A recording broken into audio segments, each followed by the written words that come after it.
আসসালামু আলাইকুম। Messrs Talukdar and sons পর্ব 18। লেখিকা ইসরাতারা ইতি। সাউকির ফর্সা বর্ণের সুন্দর মুখটা কালো হয়ে আছে বিগত 1 ঘন্টা যাবৎ। মেজাজ ফুটছে ক্রমশ। কারণটা যদিও খুবই নগণ্য, লোকে শুনলে হাসবে। সকালবেলা শাহনাজের কাছে ঝাড়ি খেয়েছে বিশাল রকমের। তার কারণটাও নগণ্য। কারণ হচ্ছে নাস্তার টেবিলে এঁটো প্লেট রেখে উঠে যাচ্ছিল ও। শাহনাজ আর অসীম দুজনই একসাথে ফুঁসে উঠলেন, প্লেটটা একটু সিঙ্কে রেখে যেতে পারো না? এগুলো তো বেসিক টেবিল ম্যানার। সাউকি তাড়াহুড়োতে ছিল, একটু মজা করে বলল, এটা মহিলাদের দায়িত্বের মধ্যে পড়ে। অসীম কিছু না বললেও আজ শাহনাজ চিবিয়ে খেতে উঠল সাউকিকে। হ্যাঁ, তোদের লাই দিয়ে দিয়ে আজ আমার কোমরের এই হাল। নিজের রুমটাও তো পরিষ্কার রাখিস না। এখন কি বড় বৌমা তোদের রুম গোছাবে? রোজ নাকি কাজের মেয়ে পাঠাবো তোর ঘরে? আমার ঝুঁকে সব পরিষ্কার করতে হয়। যা গিয়ে দেখ খাটের নিচে ইঁদুর মরে পড়ে আছে। আজ তোদের বদলে 3টা মেয়ে থাকলে এত জ্বালা হতো না। একটাও পদের হলি না। আচ্ছা, তুই কি ছোট? এটুকু বুঝিস না যে নাফিয়া সিমিন তোর ঘর গোছায়? এটা অশোভন লাগে দেখতে। ওরা তোর কাজের আর ভাবি। তোর আক্কেল নেই? ব্যাস, সেই থেকে সাউকির মুড খারাপ। আরে সে কি এমন করেছে যে এভাবে কথা শোনাতে হলো? সাউকি কাজবাজ করে না, রুম অগোছালো রাখে। সিমিন বড় ভাবিকে তো সাউকির রুম গোছাতে সাউকি বলেনি। তারা গোছাতে যায় কেন? বেশি সমস্যা হলে সাউকিকে বিয়ে করিয়ে দাও, তাহলেই তো সব মিটে যায়। তোমরাও কোমরে ব্যথা হবে না, তোমারও কোমরে ব্যথা হবে না। সিমিন বড় ভাবি কাজের মেয়েকে সাউকির রুমে ঢুকাতেও হবে না। রোজ রোজ অহেতুক ধমক সাউকিকেও খেতে হবে না। বিয়ের কথা ভাবতে গিয়ে সাউকির মনটা কেমন করে উঠল। না, বর্তমানে খুবই শোচনীয় অবস্থা হয়েছে ওর জীবনের। সবার ধমক খাচ্ছে গণহারে। তার কারণ সংসারে সাউকির কোনো ওজন নেই। ওজন নেই কারণ সাউকির বউ নেই। এই তো বড় ভাইয়াদের দেখছে তো সাউকি। আব্বু আম্মু ভাবিদের সামনে কখনো ঝাড়ি দেয় না তাদের। আলাদা একটা মান দেয়, সব সময় প্রাইভেসি দেয়। মেজ ভাইয়াও আলাদা একটা মান পাচ্ছে আজকাল। বউয়ের সামনে ঝাড়ি খায় না বাবার। মেজ ভাবি আসার পর থেকে ভাইয়ার সাথে আব্বুর গজগজানি তুলনামূলক কমেছে, যা সাউকি পায় না। সবসময় ধমক জবাবদিহিতার ওপর থাকতে হয়। এজন্যই ইমার্জেন্সি একটা বউ হলে বেশ হয় সাউকির, অন্তত ঘরে একটা মান পাওয়া যাবে। বিয়ের কথা ভাবতে ভাবতে ক্রমশ মন ভালো হতে থাকে সাউকির। ওর বিয়ের বয়স হয়েছে আসলেই। 24 বছর বয়সটা একদম পারফেক্ট বিয়ের জন্য। আব্বু বিয়ে করিয়ে দিলেই পারে। বিয়ে করার পরে অনেক সুবিধা হবে। সারাদিন যখন ঘরের সব মাতব্বর হুদাই চিল্লাচিল্লি করতে থাকবে, সাউকিকে কথা শোনাতে থাকবে, ও তখন ঘরের দরজা বন্ধ করে বউ নিয়ে শুয়ে থাকবে। এভাবে সময়ে অসময়ে দোকানে এসে মন খারাপ করে বসে থাকতে হবে না। মেজাজ ঠিক করতে যাযাবরের মতো বাইরে বাইরে ঘুরতে হবে না। ওর একটা শান্তিময় স্থান থাকবে। ঘরে মেহমান ভরে গেলে কেউ তখন আর সাহস করবে না সাউকিকে ড্রয়িং রুমে শুতে বলতে। বউ এলেই সাউকির রুমে একটা এসিও পাবে। সাউকির ঘরের ডেকোরেশনই চেঞ্জ করে ফেলবে আব্বু। জীবনটা এত পানসে লাগবে না আর। তাছাড়া ভাইয়াদের তো দেখে সাউকি, তার ভাবি দুটো এত চমৎকার, এত স্বামীভক্ত, নিশ্চয়ই সাউকিরও এমন বউকে পাবে। সাউকিও এমন কাউকে পাবে, আব্বু আম্মুর ধমক খেয়ে, যার কাছে গিয়ে একটু সান্ত্বনা নেওয়া যাবে। মাথা ব্যথা হলে আম্মু এখন আর মাথা টিপে দেয় না, ও জন্যও একটা বউ চাই। সাউকির আবার সময়ে অসময়ে মাথা ব্যথা হয়, তাই বিয়ে দিয়ে দিলেই হয়, কিন্তু তা তো কেউ মুখেও আনে না, অথচ সব সময় চেল্লায়, তুই না বড় হয়েছিস? হ্যাঁ হ্যাঁ হ্যাঁ, সাউকি বড় হয়েছে, বউ রাখার মতোই বড় হয়েছে, এখন বিয়ে করিয়ে দাও। খাটের নিচ থেকে মরা ইঁদুর বেরোবে না, তারপর রুম থাকবে ফকফকা, সুগন্ধিতে ভরপুর। মনে মনে অকপটে এমন নির্লজ্জ কথাবার্তাগুলো বলতে বলতে সাউকি হাসতে থাকে একা একা। এসব কথা ও বেঁচে থাকতে আব্বু আম্মুকে সরাসরি বলতে পারবে না, যদি তাতে আজীবন বিয়ে না করে থাকা লাগে তবে তাই। বিয়ে করতে না পারলেও বিয়ের কথা ভাবতে এক ধরনের আরাম পাওয়া যায়, জাগতিক খিটখিট থেকে দূরে থাকা যায় একটা আলাদা দুনিয়ায়, যেখানে শুধু সাউকি আর সাউকির একটা লক্ষ্মী বউ আছে। কল্পনায় ওরা বিছানায় শুয়ে থাকে, জড়াজড়ি করে, গল্প করে সারা রাত জেগে।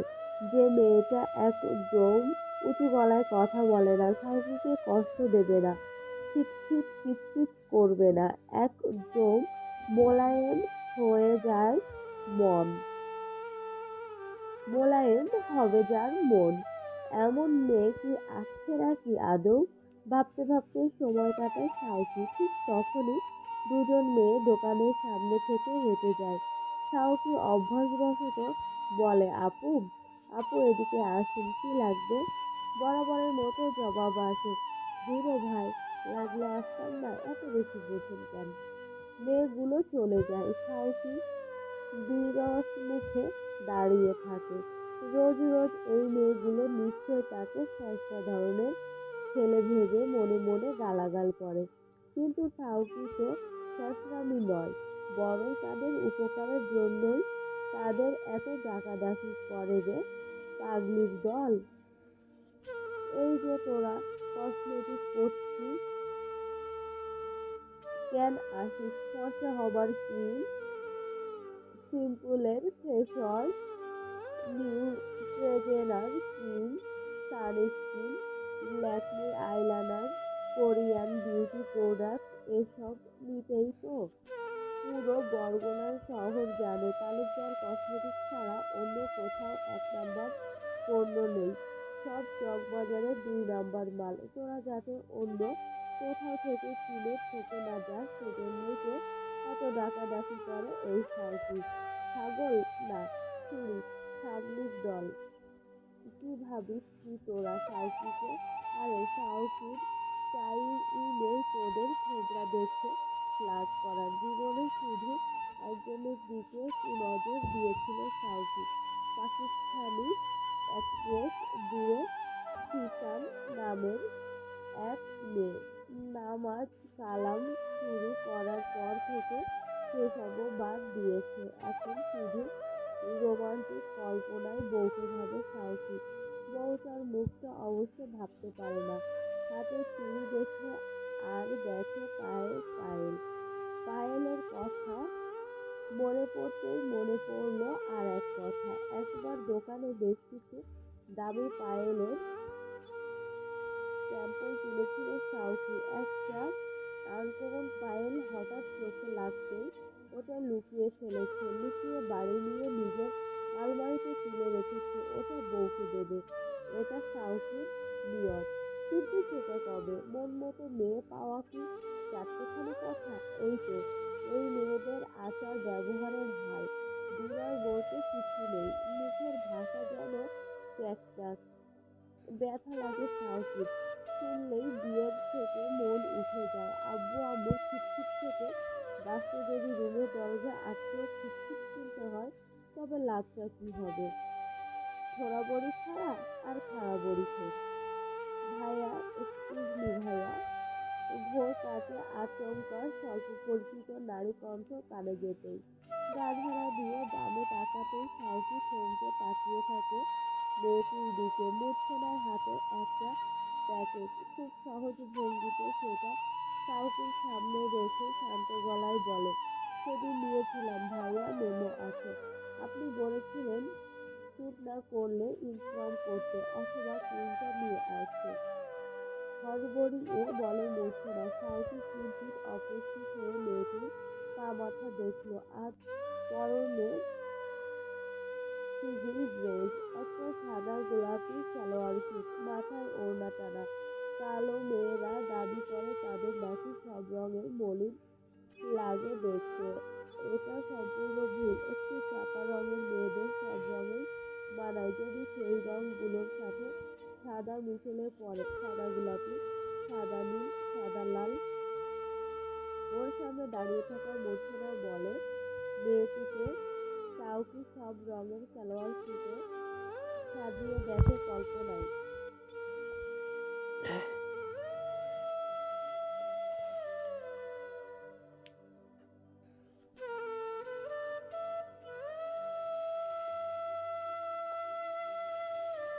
টের পায় সবগুলোতেই বেশ মানিয়ে যাচ্ছে। এবার সাউকি নিজের এহেন অদ্ভুত আচরণে মনে মনে দারুণ লজ্জা পায়। ভাগ্যিস এই মেয়ে ওর মনের কথা শুনতে পায়নি, নয়তো একটা থাপ্পড় মারত কল্পনায় অনধিকার চর্চা করার জন্য। ব্যাগটা নিতে নিতে সাউকি গলা খাকারি দিয়ে জবাব দেয়, ধন্যবাদ। বলছি, আপনারা এটা কেন ব্যাগ চাইলেন? আপনারা কি টাকা রিটার্ন করবেন? মূর্ছনা অনেক অস্বস্তি নিয়ে প্রশ্নটা করলেও সাউকি সহজ গলায় বলে, জি না আপু, আমাদের এমন কোনো পলিসি নেই। আমরা তো এই কোম্পানি ডিলার থেকে পণ্য নেব কিনা সেই সিদ্ধান্ত নিতে তথ্যটা জানতে চেয়েছি।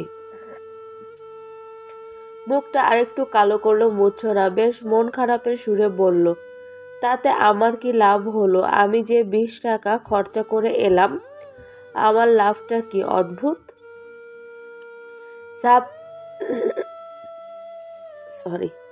সাউকি চুপচাপ চেয়ে রইল। কি ব্যাপার, এই মেয়ের গলা আজ এত তুলতুলে যে? Very good. সাউকি মনে মনে মূর্ছনাকে উপদেশ দেয়, এভাবেই তো কথা বলতে হয় ম্যাডাম, একদম নরম গলায়। আপনাকে এমন 10 গুণ বেশি সুন্দর। আপনাকে এখন 10 গুণ বেশি সুন্দর লাগছে ম্যাডাম, শুধুমাত্র আপনার স্বর পাল্টেছে বলে। মূর্ছনার মুখটা থমথমে। সাউকি ঘোর কাটিয়ে বলল, এক্সট্রিমলি সরি আপু, একটা মিসআন্ডারস্ট্যান্ডিং হয়েছে। আমি ভাবিনি আপনি শুধুমাত্র এই ক্রিম ফেরত দিতেই বাজারে আসবেন। আমি আপনার 20 টাকা ফেরত দেব।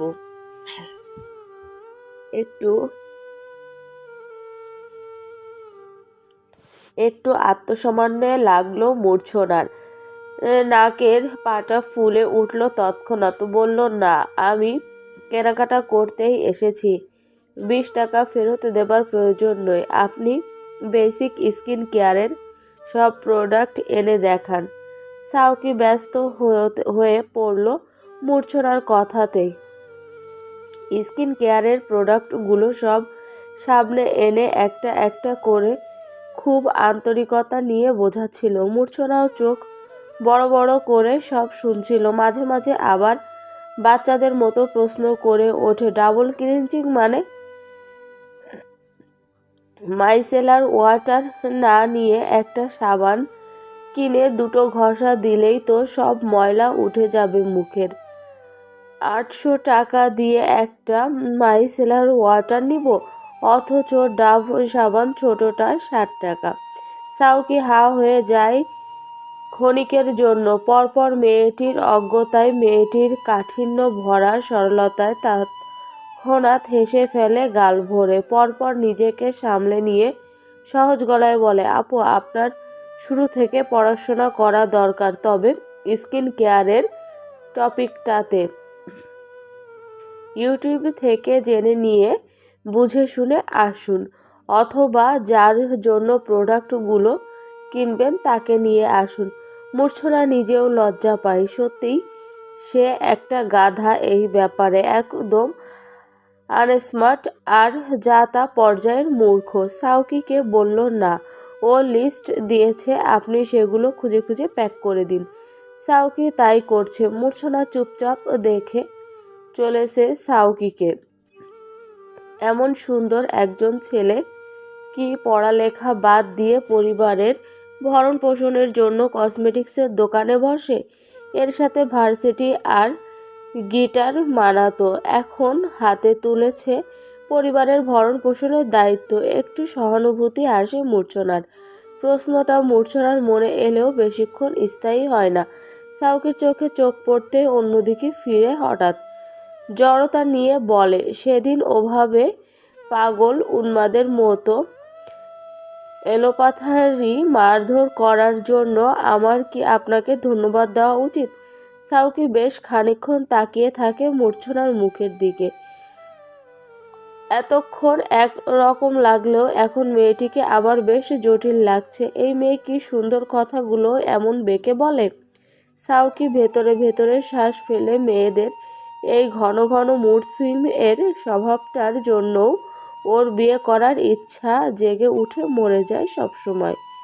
চোখ নামায় সাউকি। মূর্ছনা উত্তরের অপেক্ষায়। সাউকি জবাব দেয়, না, আপনি ধন্যবাদ দিবেন বলে আমি ওটা করিনি, তাই আমার চাহিদা নেই ধন্যবাদের।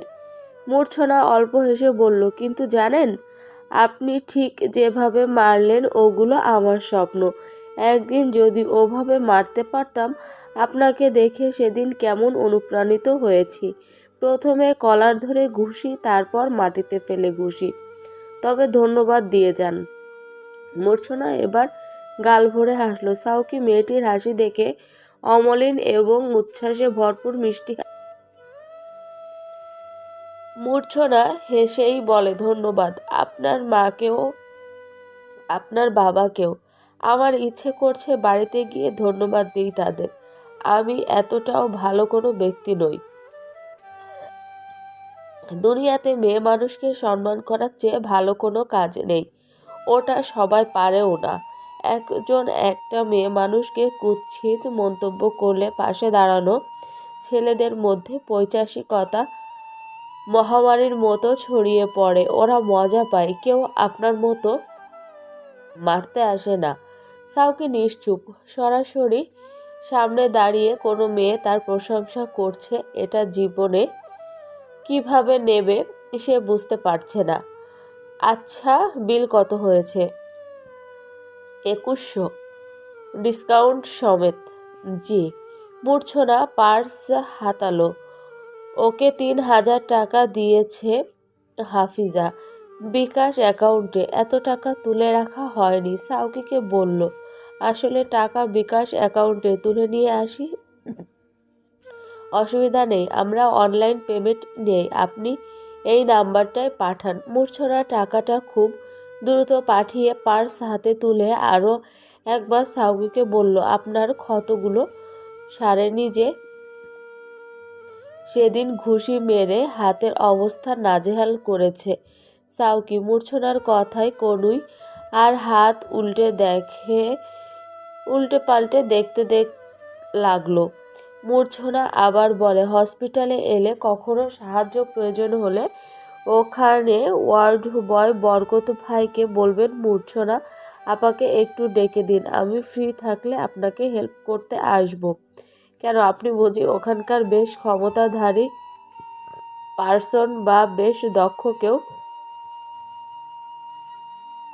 সাউকি কৌতূহলী হয়ে তাকিয়ে আছে। মূর্ছনা হেসে দুপায়ে মাথা নাড়ায়। শীতল স্বরে বলে, না, তবে বেশ আন্তরিক কেউ হতে পারি।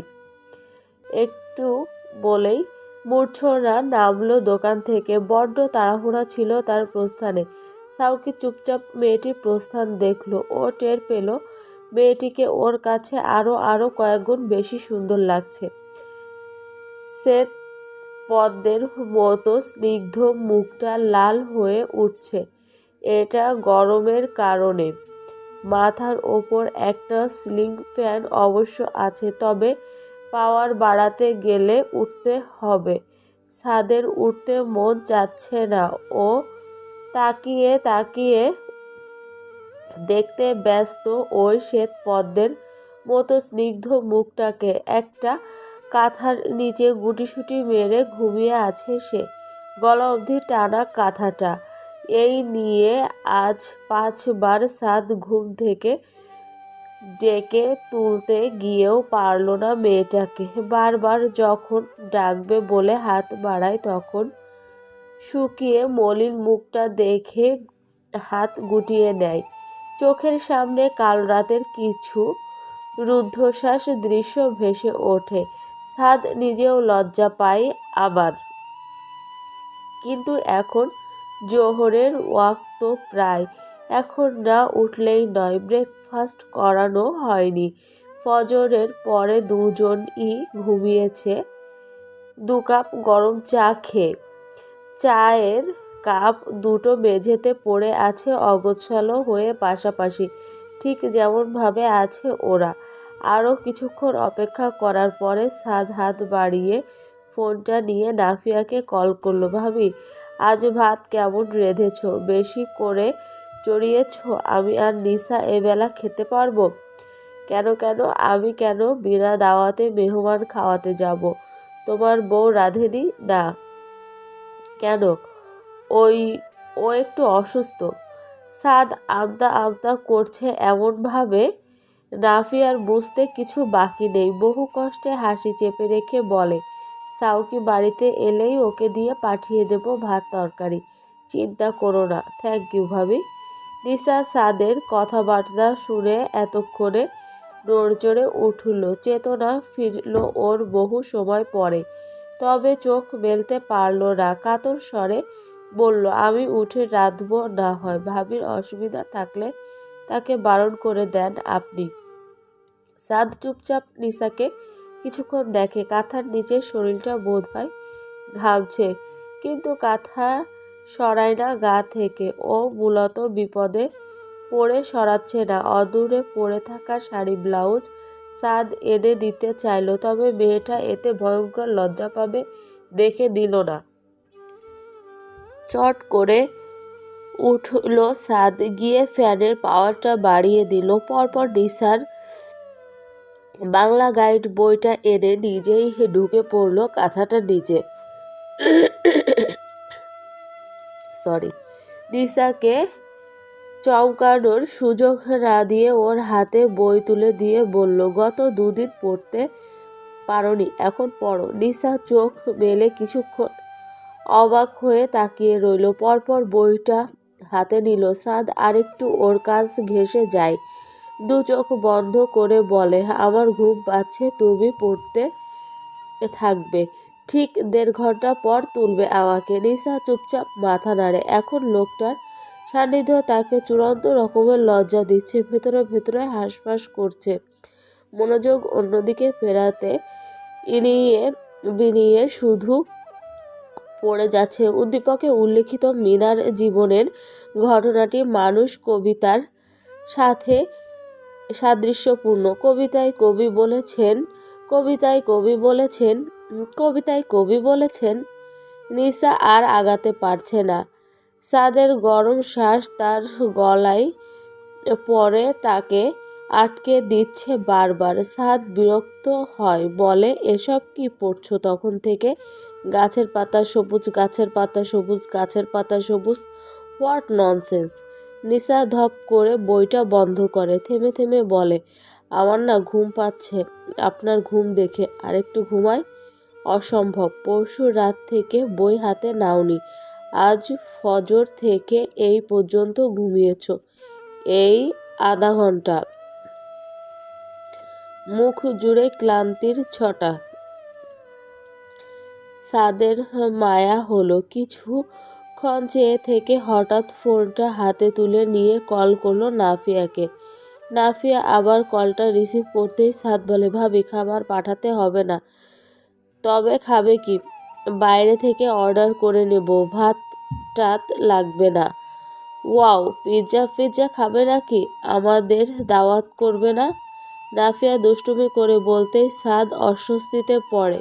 আটকে আটকে বলে, আজ না আর একদিন খাওয়াবো তোমাদের। কল কেটে নাফিয়া ফোন ঘাঁটতে ব্যস্ত হয়ে পড়ে। তার সামনে দণ্ডায়মান তার শাশুড়ি বিছানার কাঁথা ভাঁজ করছে, মুখটা থমথমে। আজ সাউকির সাথে ঝামেলা লাগার পর থেকে মেজাজ দেখিয়ে শাহানাজ একা হাতে পুরো ঘর গুছিয়েছে। নাফিয়ার ঘরটাও গোছাতে এসেছে। নাফিয়া বারণ করলেও শোনেনি। অগত্যা নাফিয়া পাত্তা না দিয়ে নিজের মনে ফোন টিপছে। এমন সময় শাহানাজ বিছানার তোশকটা তুলে ধরে ওটা ঠিক করতে। নাফিয়া তখন চমকে ওঠে, তড়াক করে লাফিয়ে গিয়ে তোশকের নিচ থেকে একটা ছোট ওষুধের প্যাকেট সরিয়ে ফেলে। শাহানাজের নজর এড়ায় না তা। আজ সকালের সমস্ত বিরক্তি এবার বড় বৌমাকে দেখায় সে। ধমকে বলে, বিয়ের 6 বছর হয়েছে, আর কত? এখন কি তোদের বাচ্চা নেওয়ার সময় হয়নি? আমি আর তোর আব্বা বুড়ো হচ্ছি না? তোর আব্বা ইনিয়ে বিনিয়ে বলে, বাড়িতে একটা বাচ্চা থাকলে বেশ মজা হতো। তোরা বুঝিস না? এত ঢং ভালো লাগে না নাফিয়া। দারুণ লজ্জা পেয়ে নাফিয়া মাথা নিচু করে ঢোক গিলে বলে, আম্মা এগুলো পুরনো ওষুধ, আমরা ডাক্তারের পরামর্শ নিয়েছি, চেষ্টা করছি। শাহানাজ আর কথা বাড়ায় না, চুপচাপ চলে যায়। ঠিক তখন নাফিয়ার ফোনটা বেজে ওঠে। তার বান্ধবী ফারজানার নাম্বার।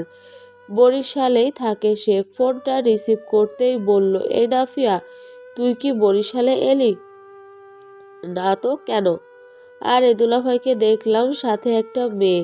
তোর মতো লম্বা, মুখটা দেখতে পারলাম না, তবে তোর থেকে স্লিম। আমি ভেবেছি তুই। নাফিয়া মিনিটখানেক চুপ থেকে বলে, কোথায় দেখলি? ল্যাব এইডে, এক্সিট দিয়ে বেরুলো। আচ্ছা, হয়তো কোনো পরিচিত লোক, দাঁড়া আমি দেখছি। কল কেটে নাফিয়া চুপ করে মিনিটখানেক বসে থাকে। এই 6 বছরের সংসারে যখন থেকে শাহেদ নাফিয়াকে বউয়ের স্বীকৃতি দিয়েছে, এইসব উল্টাপাল্টা কথা নাফিয়ার মাথায় ঘোরাক্ষরেও আসেনি। শাহেদ আসতে দেয়নি। কি যত্ন, কি ধ্যান, কি মনোযোগ আটকে থাকে নাফিয়ার শাহেদের কাছে। এসব গোয়েন্দাগিরি করার কথা দুঃস্বপ্নেও ভাবেনি। শুরুতে নাফিয়া বারবার শাহেদের ফোন চেক করে শুধুমাত্র বিশ্বস্ততাই পেয়েছে। ভীষণ শান্ত নাফিয়া, সন্দেহবশত উত্তেজিত হয়ে শরীর খারাপ করার মেয়ে সে নয়। তার ঠান্ডা মাথায় শাহেদকে কল করে, ঠান্ডা গলায় বলে, তুমি কই শাহেদ? শাহেদ বিভ্রান্ত ভঙ্গিতে ফোন কানে চেপে ধরে দাঁড়িয়ে আছে। প্রশ্নটা তুমি কই? এখন শাহেদের ক্লাসের সময়। এটা নাফিয়া জেনেও যখন এই প্রশ্ন করলো তখন নিশ্চয়ই কোনো ঘাপলা আছে। এই 6 বছরে নাফিয়ার মস্তিষ্ক পুরোটা মুখস্থ শাহেদের। নাফিয়া নিজেও নিজেকে ততটা জানে না যতটা শাহেদ জানে। নাফিয়ার বলা কথার প্রতিটা সুরের ব্যাখ্যা শাহেদের কাছে আছে। ওর কপট মস্তিষ্ক তৎক্ষণাৎ নাফিয়ার প্রশ্নের সুর আঁচ করে নিজেকে বাঁচানোর কৌশল প্রস্তুত করে ফেলে। হালকা গলায় বলে, আমি তো ল্যাব এইডে রাফু। কেন? ওমা, ল্যাব এইডে কেন? কে অসুস্থ? নাফিয়ার উদ্বিগ্নতা আকাশ ছোঁয়া। শাহেদ বলে, আরে এক স্টুডেন্ট হঠাৎ করে ভীষণ অসুস্থ নাফু, ডেঙ্গু। আমি সহ অনেক টিচার এসেছি দেখতে। কেন? রাফিয়া দম আটকে দাঁড়িয়েছিল। আচমকা শ্বাস ফেলে নরম গলায় বলে দিল, ওই ফারজানা কল করে বলল তুমি ল্যাব এইডের সাথে এক মেয়ে। হ্যাঁ ছিল এতক্ষণ, তবে একজন নয় 3 জন, আমার ছাত্রী ওরা। নাফিয়া হেসে ফেলল স্বস্তিতে। তার শাহেদ কত পরিষ্কার ভাষার লোক, এটা আরও এক দফা টের পেয়ে নাফিয়ার বধূ মন গদগদ হলো। কল কেটে তখন সাদ কাছের একটা পিৎজা শপে একটা পিৎজার অর্ডার দিয়ে বলল 5টা নাগাদ এই ঠিকানায় পাঠিয়ে দিতে। তারপর নিসার দিকে তাকায়। কাঁথাটা আরেকটু টেনে এগিয়ে যায় নিসার আরও কাছে। নিসার হাসি হাসি মুখ দেখে বলে, কি হয়েছে? নিসা বলল, একটা অঙ্গীকার করবেন? এটা শুধু আপনি করবেন। সাদ সরু চোখে তাকায়। এই মেয়েটি দারুণ সুযোগের সদ্ব্যবহার করতে জানে। এখন কি চেয়ে নেয় কে জানে। বলে, করব, বলো। আগে হাত ধরুন আমার। সাদ পেলব হাত দুটো ধরল শক্ত দুই হাতে। নিসা বলে, অঙ্গীকার করুন, এখন থেকে মাঝে মাঝে এমন করে পিৎজা খাওয়াবেন আমাকে, এমন করে শুধু আমাকে। মাঝে মাঝে আমি রাতে চাইবো না, মাঝে মাঝে বিরক্ত লাগবে এসব, তখন এভাবে পিৎজা এনে খাওয়াবেন। সাদ হেসে ফেলে। নিসাও হেসে কুটি কুটি হয়। ভর দুপুরে আরক্ত রমণীর অগোছালো চঞ্চল বেশ পৌরুষে আশঙ্কা দেয় সাদের। ভর দুপুরে আরক্ত রমণীর অগোছালো চঞ্চল বেশ পৌরুষে আশকারা দেয় সাদের। হাসি থামিয়ে মেয়েটিকে কাছে টানে। নিসার লজ্জা গুলোতে অবাধ্য হাতের বিচরণ। নিসা চমকে ওঠে, গুটিয়ে যায়, দূরে সরতে চায়। আতঙ্কিত গলায় বলে, এখন না। সাদ অমায়িক ভঙ্গিতে হাসে, দুই হাতে শরীরটা লুফে নিয়ে বলে, এবার তুমি একটা অঙ্গীকার করো নিসামণি, এটা শুধু তোমার জন্য। নিসা প্রাণপণে ওই সর্বনাশা হাত দুটো থেকে ছাড়া পেতে চাচ্ছে। গা মুচড়ামুচড়ি করে বলছে, কি? প্রতিবার পিৎজা খেতে হলে আমার কথা শুনতে হবে চুপচাপ। এখন না, এখন না, করা যাবে না। নিসা থামে। সাদের চোখ দেখে এক অপার্থিব ঘোরে আচ্ছন্ন ওই বাদামি চোখ জোড়া। নিসা কাঁদো কাঁদো হয়, বলে, কাল রাতে সত্যি দরজা খুলে রাখা ঠিক হয়নি আমার। সাদ আবার হেসে চুমু খায় ওর গালে। পরপর কাঁথা টেনে ঢেকে নেয় নিজেদের পুরোপুরি। কিছুক্ষণের মধ্যে দুজনের নিঃশ্বাস ভারী হয়ে ওঠে। চলবে, আমাদের গল্পটি যদি ভালো লেগে থাকে অবশ্যই একটি লাইক দিয়ে যাবেন এবং আমাদের এই চ্যানেলে নিত্য নতুন ভালোবাসার সকল ধরনের গল্প পেতে আমাদের চ্যানেলটি সাবস্ক্রাইব করে আমাদের সাথেই থাকুন। ধন্যবাদ সবাইকে।